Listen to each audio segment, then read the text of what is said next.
Welcome back to the channel Code with Rajeshwari. Today we are unlocking the secret behind binding.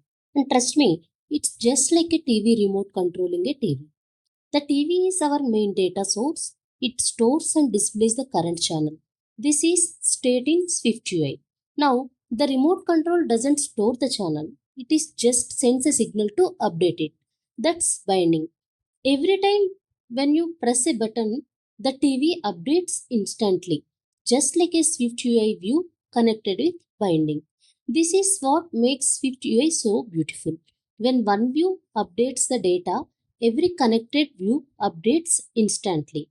So remember, when building your SwiftUI application, state holds the data and binding lets other views control it, just like a TV and remote working together.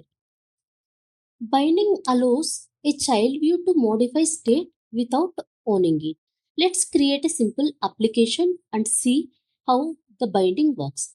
The actual data remains in the parent and any changes made in the child view instantly updates the parent state.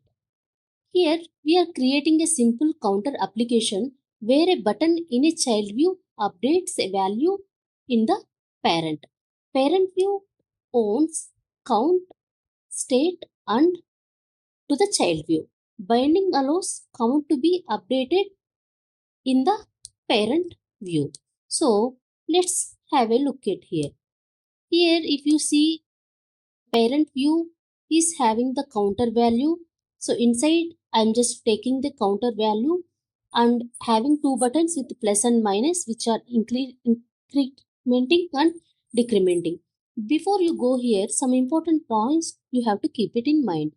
Use binding when modifying data from a child view. Don't use state in both places. Ensure the parent passes a validating binding.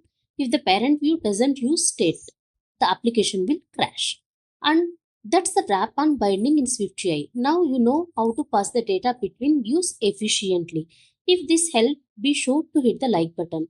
If you take a look at here, when I click on plus button, the value will get increased, and if I click on minus button, the value of the counter will get decreased. If you found this video helpful, don't forget to like, share and subscribe to watch more videos like this. And if you have any questions or ideas for future videos, feel free to drop them in the comments below. Thanks for watching.